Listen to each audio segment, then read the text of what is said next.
nome bom, doce a fé. Como é bom a gente cantar hinos ao Senhor e antes do seu coração enfervecer, porque nós só cantamos hinos hoje. Saiba que tanto hinos quanto os cânticos normais que nós cantamos na igreja, espirituais, todos eles têm problemas graves de teologia. Muitos hinos que foram feitos antigamente também contêm erros crassos dentro da teologia. Não é só porque é um hino que significa que é bom. Não é só porque é um coro antigo que ele é melhor. Nós cantamos hinos hoje porque eram hinos que têm a ver com a reforma protestante. Então pode ser um hino antigo, pode ser um corinho novo. Toda a nossa adoração ela tem que ser centralizada em Deus. Então tudo que é bom a gente vai cantar. E como é bom também você fazer parte de uma comunidade onde a gente pode arranjar, fazer o arranjo novo dessas canções, porque assim a gente pode tocar novas gerações agora. Não tem como, meu irmão, não tem como você cantar um hino com jovem naquele velho 3x4, só com órgão na igreja. Já passou essa geração, graças a Deus que Deus vai renovando. Tá bom? Abra sua Bíblia, Romanos capítulo 11, e nós vamos estudar o último ponto da reforma protestante, dos 5 solas. Romanos 11, verso 33 ao verso 36. Nessa introdução, falei dos corinhos antigos, ou dos hinos antigos, e dos novos, porque nós vamos estudar nessa noite um cântico. Nós vamos estudar nessa noite um corinho, ou um hino, ou uma música, chame como você quiser chamar, escrita por aquele que talvez foi um dos maiores teólogos que o mundo teve a oportunidade de ter, que é o apóstolo Paulo. Então olha aí que Romanos capítulo 11, a partir do verso 33 fala: Ó profundidade da riqueza, da sabedoria e do conhecimento de Deus, quão insondáveis são os teus juízos e quão inescrutáveis os teus caminhos. Quem, pois, conheceu a mente do Senhor? Ou quem foi o seu conselheiro? Quem primeiro lhe deu para que ele o recompense? Pois dele, por ele, para ele são todas as coisas, e a ele seja a glória para sempre. Amém. Deixa o verso 36 aí, Camilo. Você pode ler ele comigo? Todo mundo? Eu sei que você está de máscara, é difícil falar, mas você já cantou um monte agora de máscara. Só falar um pouquinho não vai fazer diferença, tá? Pois dele, por ele, para ele são todas as coisas, a ele, pois, a glória eternamente. Amém. Como é difícil você falar desse ponto da reforma nos nossos dias. O quinto ponto da reforma é um ponto muito simples. Ele fala glória somente a Deus. E mesmo que na nossa mente a gente imagine, não existe nenhum outro objeto de adoração no culto.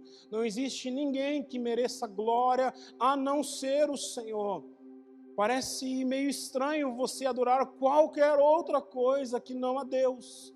Mas é interessante, como eu falei para você, quando você começa a comparar as gerações da reforma e a geração que nós vivemos, como nós somos iguais. Como a idolatria faz parte do coração do homem. Nos dias da reforma protestante, a idolatria cristã estava centralizada dentro dos grandes templos. Não é à toa que a igreja, nos dias da reforma, começa a vender indulgências. Indulgências era a maneira de você comprar um terreno no céu, de você comprar a sua salvação. Tudo isso porque estava sendo construída uma basílica. E a igreja, então, precisava arrecadar dinheiro para que houvesse essa construção, porque o templo era importante. As pessoas precisavam vislumbrar toda a glória de Deus através das grandes construções. A nossa geração faz a mesma coisa. Nós só mudamos o nosso objeto de adoração. Nós tiramos das coisas, não estão mais nos templos, não está mais no ouro do Vaticano o objeto da nossa adoração, ou como os judeus faziam, não está mais no ouro do templo o objeto da nossa adoração, mas está no homem agora, está no homem. Nós cantamos e falamos de glória a Deus, mas é interessante que quando você observa muitas canções da modernidade, na mesma canção que fala a respeito da glória de Deus, fala que você é todo poderoso, fala que ninguém pode ir contra você, fala que toda a força está nas tuas mãos, fala que ninguém pode destruir os teus sonhos. Então a glória não é toda de Deus. Eu estava lembrando com a Dani uma canção que nós cantávamos no tempo que eu não tinha barriga e tinha cabelo ainda, mas falava que a sua vida é para Deus o mais importante que tudo. Por você, Deus muda os céus e até mesmo para o mundo. Não é verdade isso.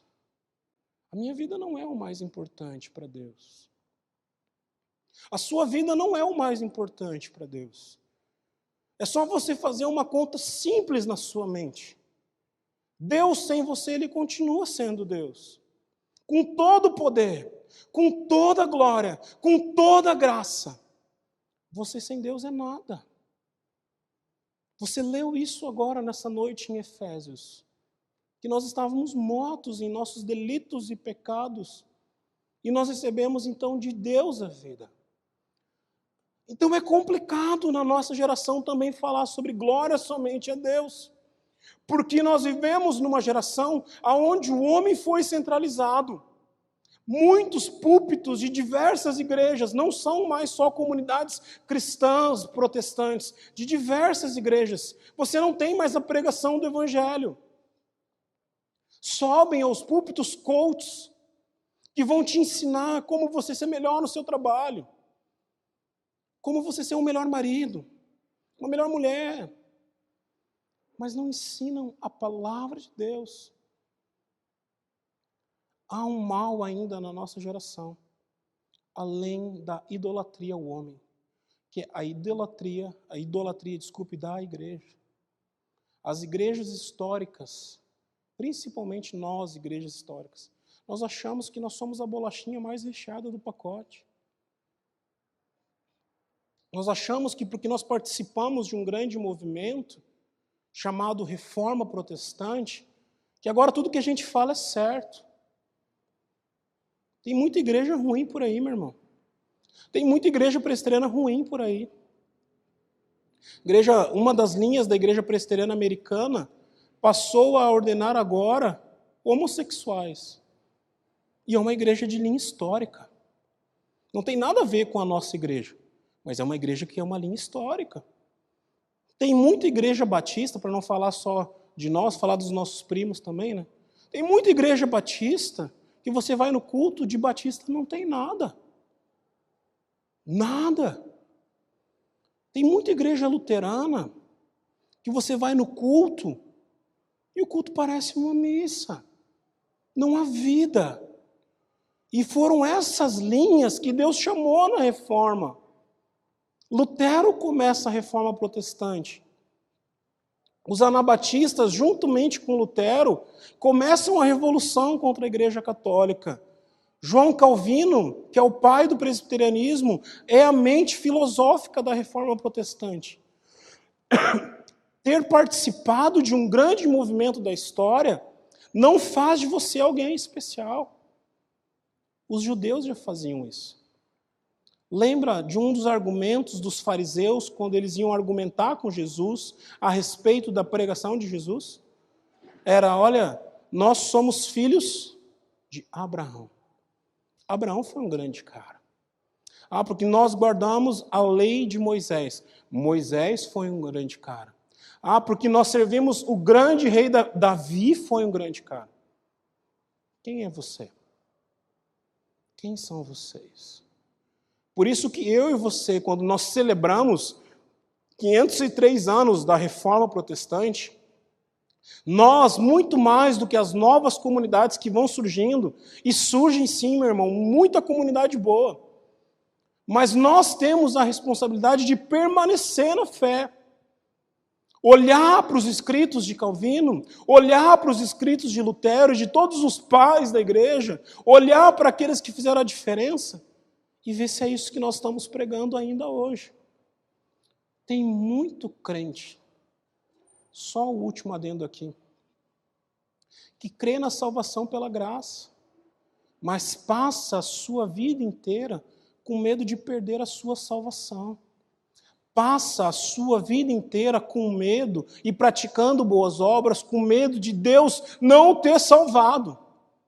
Ou você crê que a salvação é um presente que você recebeu de Deus, ou você não crê. Não tem meio termo. Você nunca recebe um presente de alguém que chega na sua casa para te dar um presente no dia do seu aniversário e fala assim, eu estou te trazendo esse presente. Aí você tem a festa, você come o bolo, você toma um refri, e quando a pessoa vai embora, ela fala, aquele presente que eu te dei, por favor, você pode me dar? Eu só te dei, eu trouxe para você ficar aqui um tempo, agora eu vou levar para casa. Comigo nunca aconteceu isso. Com você eu creio que não também. É presente. Salvação é presente. Eu vejo muitos pastores criticando essa doutrina, dizendo que nós estamos facilitando isso. E eu sempre falo, é porque você não conseguiu ainda mensurar o valor desse presente. Porque não tem como você mensurar. Nós não mensuramos uma vida. E o valor que foi pago para que eu e você recebêssemos a salvação foi o sangue de Cristo Jesus. Pago na cruz. É um presente. Nós vamos falar nessa noite sobre glória somente a Deus, baseado nesse texto que nós acabamos de ler de Romanos. Romanos é uma carta magna do apóstolo Paulo. Você pode ler essa carta quando você chegar em casa. Se você quer conhecer um pouco das Escrituras, existem alguns livros, Gálatas é assim, Romanos é assim, que você pode ler a versão resumida de tudo aquilo que está nas Escrituras. Eu creio que o apóstolo Paulo, quando ele escreve a carta aos Romanos, é um momento onde Deus mais iluminou a sua mente. O cara estava inspirado quando ele escreve esse texto. Então, convido você a ler a carta de Romanos. E deixo te fazer um desafio. Não adianta você ler a carta de Romanos sentado na frente da televisão vendo o jogo do Vasco, do Grêmio, do Inter ou do Chavante. Você não vai entender. Tem muito texto difícil ali em Romanos. Tem uns versículos que você começa a ler e você precisa voltar 2, 3, porque senão você não dá conta de entender. Tanto é que o apóstolo Paulo ele faz algo que ele não faz nas outras cartas. Ele dá umas pausas. Nós estamos numa pausa aqui, onde ele ora, onde ele canta. É como se ele olhasse para o pessoal que está lendo a carta e dissesse assim, ó, respira. Segura o tranco, que vai vir mais bomba. Então nós vamos ler e vamos estudar nessa noite esse respiro, essa pausa, na inspiração de glória somente a Deus. Primeira verdade que eu queria que você guardasse é que o Deus que nós servimos é um Deus grande. O Deus que nós servimos é um Deus grande. Ó profundidade da riqueza, tanto da sabedoria quanto do conhecimento de Deus. Quão inescrutáveis são os seus caminhos. Você não consegue mensurar o Senhor. Você não consegue entender o tamanho de Deus. Você não consegue saber o quanto Deus tem poder. Por isso que muitos querem destituir a sua autoridade. Porque nós queremos mensurar a Deus com a nossa mente. Nós queremos mensurar e fazer com que Deus haja da maneira que nós iríamos agir. Então, quando nós somos confrontados, nós revidamos. Quando nós estamos tristes, nós atacamos as pessoas, nós nos escondemos e nós queremos que Deus ele haja da mesma maneira. E quando Deus não age da mesma maneira, nós tentamos então diminuir, porque nós não compreendemos. E se existe algo que você aprende quando você tem relacionamento com as pessoas, é que as pessoas temem tudo aquilo que elas não conhecem. As pessoas têm medo de tudo aquilo que elas não dão conta de saber. As pessoas querem fazer bullying, as pessoas querem diminuir, menosprezar. Porque elas não dão conta de entender o tamanho daquilo que está na sua frente. Nós mensuramos várias coisas. Um dia, Gustavo Kirten, dando uma entrevista, ele falou assim: se você não sabe quem é Gustavo Kirten, você provavelmente tem entre 16 e 15 anos. Se você sabe quem é o Gustavo Kirten, você já é mais velho. Mas o Gustavo Kirten foi o maior tenista que o Brasil já teve. E ele, dando uma entrevista, ele falou assim que quando ele entrava nos jogos, ele, mais do que saber que ele iria ganhar, ele já sabia que o cara que ia jogar contra ele sabia que ia perder. Tinha a certeza de todo o poderio que o Gustavo Kirten tinha dentro daquelas linhas. Nós temos medo daquilo que nós não conseguimos mensurar. Por isso que quando nós falamos de Deus, nós usamos a expressão temor. Semana passada nós falamos um pouco sobre isso, sobre uma geração que não teme mais a Deus, sobre uma geração que vive sem o temor de Deus. E nós precisamos realmente temer. Nós precisamos realmente ter medo daquilo que Deus poderia fazer com a nossa vida se não fosse a graça de Cristo Jesus. Eu vejo muitos vídeos e muitas memes brincando de chacota com Deus, dizendo que existe um Deus mau nas Escrituras, existe um Deus, muitos pastores criaram uma geração onde mostra somente o Deus opressivo, o Deus que manda, o Deus que está sentado num trono, julgando a sua vida. E daí você fala de um Deus agora, paz e amor, um Deus que pode deixar você fazer tudo, onde você tem liberdade para você fazer o que você quiser. Não é 8 e 80. Realmente esse Deus que te ama, esse Deus que te dá liberdade para você andar na presença dEle, uma liberdade que Ele dá somente para os seus filhos, não para o mundo. Ele existe.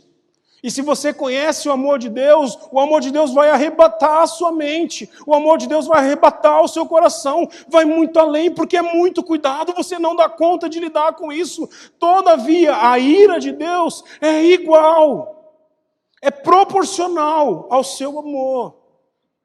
E eu e você, como filhos de Deus, nós deveremos dar graças e glórias ao Senhor, porque nós não vamos conhecer a ira do Senhor. Mas você só glorifica a Deus nesse ponto, quando você já conheceu o seu amor, quando você já conheceu o cuidado de Deus. Deus, Ele é grande. As Escrituras contam a história de um menino chamado Davi. Antes mesmo dele ser rei em Israel, Davi um dia é chamado pelo seu pai para que ele pudesse então levar alimento aos seus irmãos que estavam em guerra contra os filisteus. Lá no meio dos filisteus havia um homem chamado Golias, que estava falando contra o Deus de Israel. Davi não estava preocupado, quando ele ouve aqueles brados, com Israel ser menosprezado. Davi não estava preocupado naquele momento, quando ele ouve aqueles brados de Golias, com que os seus irmãos estavam passando uma vergonha. Davi não estava nem tão pouco preocupado naquele momento, que o rei Saul, que era o poderoso rei de Israel, não estava se levantando contra os filisteus. Davi, ele chega para os seus irmãos e diz assim, ele quer lutar com alguém, ele vai lutar comigo, porque ele está levantando o nome dele contra o Deus de Israel. E quando ele vai lutar com Golias, Golias zomba da cara dele, falando que ele era um menino. E ele fala, você vem contra mim com espada e lança, eu, porém, vou contra ti em nome do Senhor dos Exércitos. Ele sabia a grandeza do Deus que ele servia. Ele sabia o tamanho de Deus.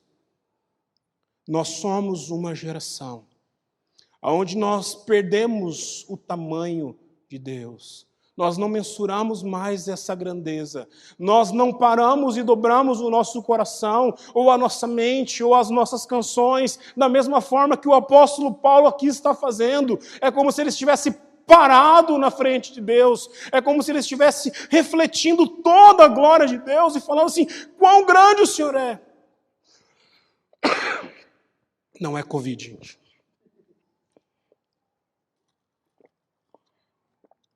Obrigado, Kleber. Quão grande o Senhor é. Quão imensurável o Senhor é. Mas eu e você, a gente não faz mais isso. A gente entra pelas portas de uma igreja diminuindo Deus para o tamanho dos nossos problemas. Eu quero que Deus resolva o problema de saúde da minha casa. Eu quero que Deus resolva o problema familiar da minha casa. Eu quero que Deus resolva o problema financeiro da minha casa. Eu quero que Deus resolva os conflitos do meu coração. Ele pode fazer tudo isso e muito mais. Ele é muito maior. A primeira ideia que eu queria que você guardasse nessa noite: nós servimos a um Deus que é grande. Abra sua Bíblia novamente, Romanos 11, se é que você já fechou, versos 34 e 35. Quem, pois, conheceu a mente do Senhor? Ou quem foi o seu conselheiro? Quem primeiro lhe deu para que ele o recompense? Se nós servimos a um Deus grande, eu quero te dizer uma segunda ideia para você guardar nessa noite. Eu e você somos pequenos. Guarde isso no seu coração. Eu e você somos pequenos. O apóstolo Paulo, como eu falei para você, eu quero que você tenha essa visão dele ao escrever esse hino. Ele está na presença de Deus, contemplando toda a glória de Deus. Primeiro, ele fala a respeito de toda essa grandeza. E agora ele começa a olhar para isso e dizer assim: quem, pois, deu isso para Deus? É como se ele olha para Deus e aqui ele está olhando para a igreja. E ele está dizendo: olha, está vendo o tamanho de Deus? O que você pode fazer para somar nisso com Deus? Quem, pois, conheceu a mente do Senhor? Você consegue prestar atenção nisso? Quem, pois, foi o seu conselheiro? Imaginou você sentado do lado de Deus? Deus, olha só. Está vendo a lua? Não faz ela redonda, faz ela quadrada, é muito melhor. Deus, está vendo a terra? Não faz azul, apesar de azul ser uma boa cor, viu? Faz verde, que é melhor. E daí a gente começa a olhar desse ponto e diz: não, pastor, mas o senhor está louco. Quem ia fazer isso com Deus? Eu e você fazemos. Porque você dobra o seu joelho para que Deus resolva os conflitos da sua mente, do seu coração, do seu problema familiar, da sua crise financeira, do seu problema de saúde. E Deus diz para você: eu vou fazer diferente do que você quer. Daí você se rebela contra Deus. Ou Deus responde de acordo com o que você quer, ou então Ele não precisa responder. Isso é querer ser conselheiro de Deus. Há alguns anos eu tenho aprendido a fazer uma oração na minha vida. E ela é muito difícil. E eu queria desafiar você a fazer ela nessa noite. É assim: Deus, faz a tua vontade. Eu preciso de um monte de coisa, fera. Não é porque eu sou pastor que eu não tenho necessidade. Queria ter um carro melhor, queria ter um salário melhor, queria ter uma saúde melhor. Queria que Deus cuidasse dos conflitos da minha casa. Queria que Deus cuidasse dos conflitos da minha igreja.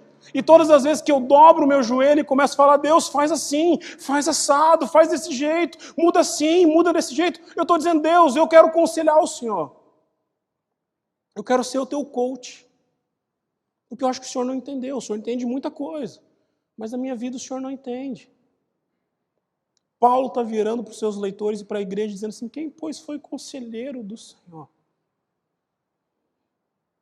Quem pode chegar diante de Deus e falar assim: Deus, faz assim? Ninguém. E ele termina dizendo assim: quem, pois, primeiro lhe deu, para que depois lhe recompense. Abrindo um parênteses aqui, meu irmão. O pastor de vocês hoje está sem voz, porque eu estou com uma creche na minha casa. Começa uma escadinha de 4 anos e vai até 8 anos. Tem 5 espécimes na minha casa. 2 dias já. Vão ficar mais 2. Então eu já estou sem voz. Não dá conta. Fecha o parênteses. Quem, pois, primeiro deu a Deus, para que ele pudesse então ser recompensado. A gente olha primeiramente e diz assim, eu não tenho nada para oferecer a Deus. Então para que você faz campanha das 7 semanas? Por que você faz então a campanha dos 12.000 meses? Para ouvir de Deus a resposta ou para dizer para Deus o que você quer? Tem muita gente que ainda não entendeu o que é jejum e oração. Dos dois lados. Tem muito crente reformado que fala assim, pastor, eu não faço jejum porque jejum é coisa de pentecostal. Você está errado, meu irmão. Extremamente equivocado. E em contrapartida tem muita gente que fala assim, eu vou fazer um jejum porque agora eu vou exigir de Deus uma resposta. Você também está redondamente errado. Jejum e oração servem para a sua santificação. E quando nós falamos de santificação, é para você cada vez mais parecer com Cristo Jesus e menos com você. Para que cada vez mais a glória de Deus reflita na sua vida e menos a sua glória. Já parou para prestar atenção comigo? Se campanha desse certo, por que não para de ter campanha? E é tão ruim. Muitos líderes da nossa geração, eu não vou mensurar se são cristãos ou não. Porque ainda quando não dá certo, fala assim, é porque você não teve fé. E joga para cima de você. E tem muito crente bobo que realmente acha, eu não tive fé. E daí quando fala para mim, que acredito num Deus soberano, que quando eu olho para as Escrituras me dizem que todos os dias da minha vida já foram escritos por esse Deus. E que eu preciso simplesmente estar na presença de Deus para que eu possa conhecer qual é a vontade dEle para a minha vida. O bobo sou eu. Continua fazendo campanha então, Zé Mané. Você não tem nada para dar para Deus. Deus não precisa de nada do que você tem, nem do seu lindo sorriso. É tudo dele. Tudo é dele. Sabe aquilo, você que é pai, que se não disse essa frase, um dia vai dizer para o seu filho, fica sossegado, baixa a crista, porque tudo que tem dentro dessa casa é meu. A comida que você come, a internet que você usa, a cama que você dorme. Sabe quando a gente usa essas expressões com os nossos filhos? Deus podia fazer a mesma coisa comigo e com você. Sabe o ar que você respira? É meu. Sabe a mente que faz você pensar? É minha. Sabe o coração que faz bater e bombardear sangue no seu corpo? É meu. E no momento que eu quiser de volta, ele volta para mim. Quem pôs primeiro deu a Deus, para que então pudesse ser recompensado por ele. Não tem ninguém. Nós somos pequenos. Existe uma pregação de Jonathan Edwards que fala de pecadores nas mãos de um Deus irado. E as histórias contam que quando Jonathan Edwards prega esse sermão, as pessoas começaram a se abraçar nas pilastras do templo, temendo a Deus, com medo daquilo que Deus pudesse fazer na vida deles. Quem dera isso acontecesse comigo e com você também. Nós viramos sommelier de culto. Você sabe o que é um sommelier? Sommelier é aquilo que pega o café e purifica o café e diz, esse café tem amêndoas, esse café foi tratado com não sei o quê. Aí põe na boca e faz, gosto do café. A gente virou sommelier de culto. Muitos de nós. A gente entra dentro de uma igreja, a gente assiste os cultos pela internet e, esse culto não está legal. Hoje o pastor não está abençoado. Hoje o louvor não foi legal. Não é para você, fera. É para Deus. Quem dera você ouvisse uma mensagem como essa e você chegasse à conclusão: Deus, eu sou realmente pequeno. Eu sou uma criança. Porque eu tenho certeza que o Espírito Santo ia trazer no seu coração um verso muito especial das Escrituras dizendo que o reino de Deus é das crianças. Nós precisamos ser dependentes de Deus. Nós não somos fortes. Nós não somos os bons. Nós somos pequenos. Servimos um Deus grande. Somos pequenos. E a terceira e última ideia que eu queria que você guardasse, e que é a conclusão de pessoas que têm esses pontos firmes no seu coração, é que quando você reconhece que Deus é grande, que você é pequeno, você diz: Deus, a toda a honra e toda a glória é do Senhor. Tudo que acontece na minha vida é para o Senhor. Tudo que eu tenho é teu. Cada respirar meu é teu. Cada pensamento meu é do Senhor. Cada coisa que eu fizer na minha vida eu quero que seja para a glória do Senhor. Porque é isso que o apóstolo Paulo termina dizendo. Olha o que o verso 33 fala. Pois dele, por ele e para ele são todas as coisas. A ele seja glória para todos sempre. Amém. Não tem como você entrar na presença de um Deus que é tão grande, você sendo tão pequeno, e você chegar diante de Deus e falar: Deus, eu quero do Senhor uma resposta agora. Não tem como. Você não conhece o Deus das Escrituras. Não tem como você entrar na presença de um Deus tão grande e você dizer: Deus, eu estou irado com o Senhor. Quem o Senhor pensa que o Senhor é? Você não conheceu o Deus das Escrituras. A minha sorte e a sua sorte é que Deus não faz com a nossa vida o que Ele fez com Jó. Em todos os sentidos. Leia o livro de Jó. Leia o livro de Jó.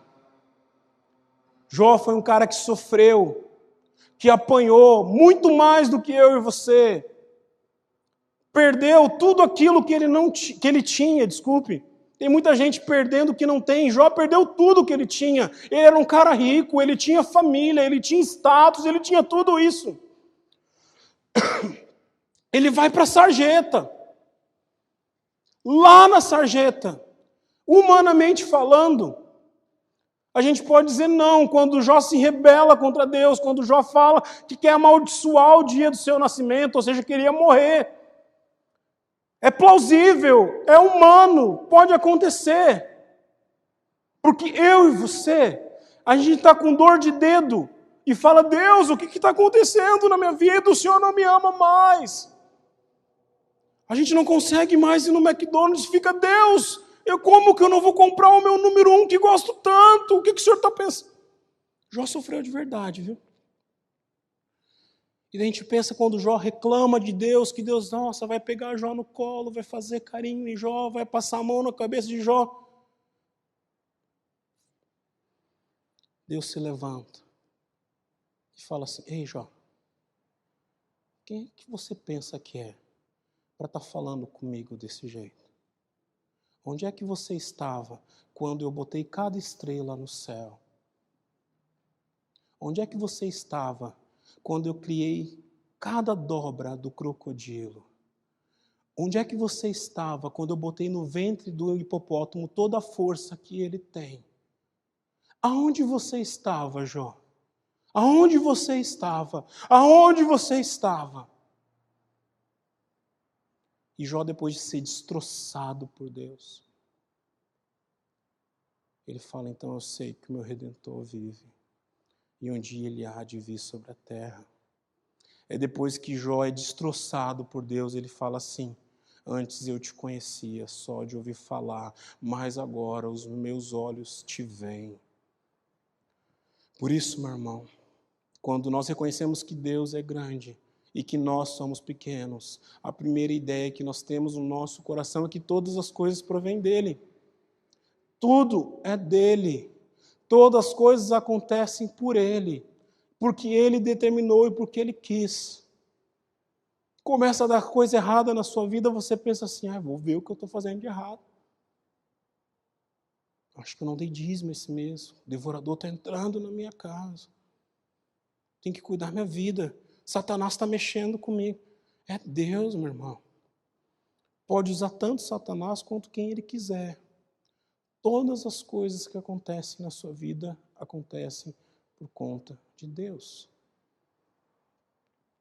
Segunda ideia que você precisa ter no seu coração é que somente Ele é digno de receber toda a honra, toda a glória e todo o louvor para todo o sempre. A gente tem dificuldade de receber elogio. O pastor recebe crítica e elogio na mesma proporção. Tem gente que critica o sermão e que elogia o sermão. E quando elogia, fala, Deus, a glória é sua. Se abençoou o coração, foi o Senhor que falou. Se modificou a vida do homem, é teu Espírito Santo que está modificando.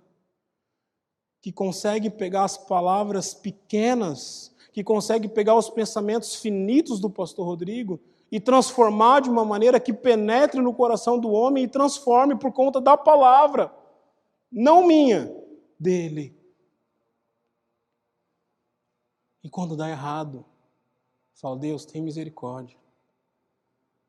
Porque eu devia ter me preparado melhor. Devia ter feito melhor.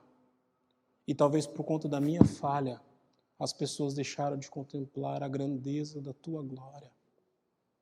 É dele a glória. Ele não divide a glória dele com ninguém. A adoração é sempre para ele. O povo de Israel, e eu quero findar com esse ponto aqui, tentou fazer isso. Lembra que Deus havia feito grandes sinais e grandes maravilhas. Deus chama Moisés para ter um tete-a-tete, uma DR com Moisés. Moisés fica muito tempo em cima do monte. O povo chega para Arão e fala assim, nós estamos sem Deus. Arruma um Deus para a gente.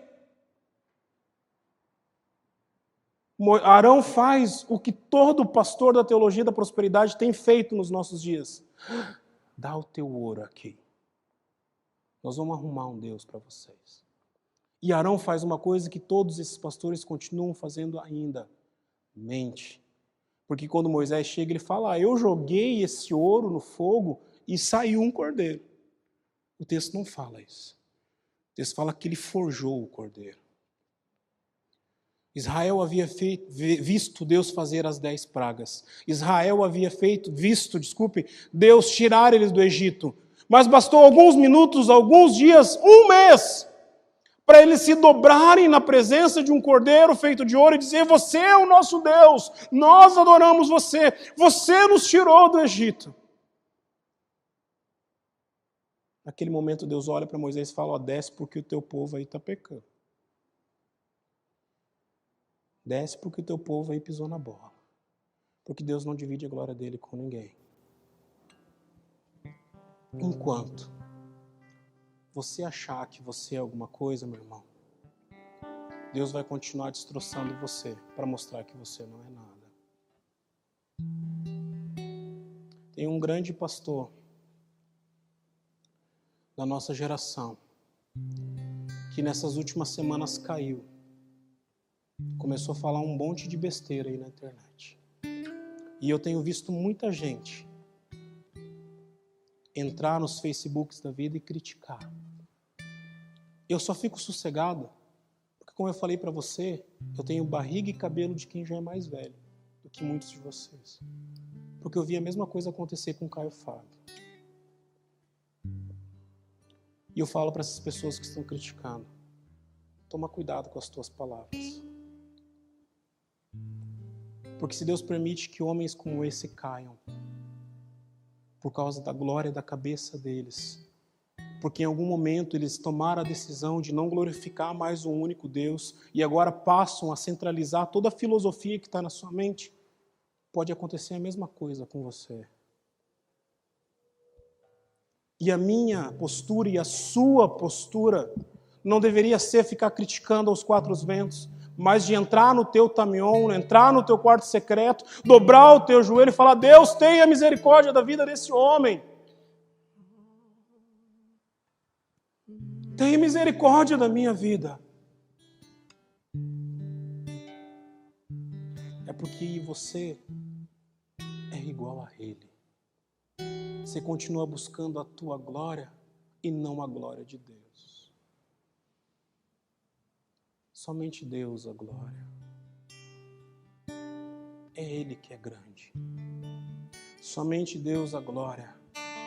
Você é pequeno. Somente Deus a glória. Todas as coisas e toda adoração é somente a Ele.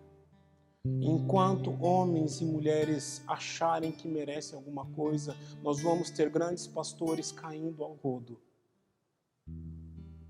Por causa deles e por sua causa. Porque eles só se tornam grandes pastores porque existem igrejas que colocam eles nesses grandes pedestais. Nessa noite, quando nós terminamos o culto da Reforma Protestante, eu queria que a sua oração fosse simples. Deus, faz a tua vontade. Estou cansado, Deus, de ser aquilo que eu não sou. Deus, faz a tua vontade. Eu estou cansado de ainda achar e tentar ostentar coisas que eu não sou. Deus, faz a tua vontade. E se for da tua vontade usar a minha vida, usa a minha vida para mexer nessa geração. Usa a minha vida como instrumento, como ponte, para que as pessoas conheçam o Senhor. Você precisa ser um construtor de pontes e não aquele que fica levantando muro entre as pessoas. Vamos cantar? Amém, Senhor. Toda a honra e toda a glória do Senhor. Até porque, Deus, nós não teríamos a mínima condição de estar naquela cruz. Nós, os melhores pensadores e as melhores mentes da nossa geração, não dariam conta de fazer a criação como o Senhor tem feito. Os melhores psicólogos e conselheiros da nossa geração não dão conta de entender o coração do homem como o teu Espírito Santo entende. Então, toda a honra e toda a glória é tua, Senhor, porque é teu todo o trabalho, Senhor. Continua, Deus, a usar, Deus, homens e mulheres com o coração quebrantado, Senhor, que reconheçam o quão pequenos são, o quão desprezíveis são, Deus, e que é um privilégio, Deus, estar sendo usado pelo Senhor. Desperta, Deus, homens e mulheres que conheçam a tua grandeza. Que fiquem, Deus, pasmos, Deus, fiquem derramados, contemplem a tua grandeza. Que esse movimento que o Senhor começou há 500 anos, ele continue no nosso coração. Estamos centrados na tua palavra, centrados em Cristo, na fé, na graça. E que o nosso coração em nenhum momento venha querer glória que pertence somente ao Senhor. Porque eu sei que o Senhor pode continuar fazendo. Os céus ainda não se rasgaram. Então nós temos trabalho a realizar. Até o Senhor voltar. Quebranta o nosso coração. Faz a tua vontade em nós. Em nome de Jesus, Senhor amado. E agora, meus irmãos, que a graça do nosso Senhor Jesus Cristo, o amor de Deus, o Pai, e a consolação eterna do Espírito Santo de Deus esteja com você, com a sua família, desde o dia de hoje até o dia em que Ele há de voltar dentre as nuvens. É em nome dEle que oramos, em nome de Jesus. Amém.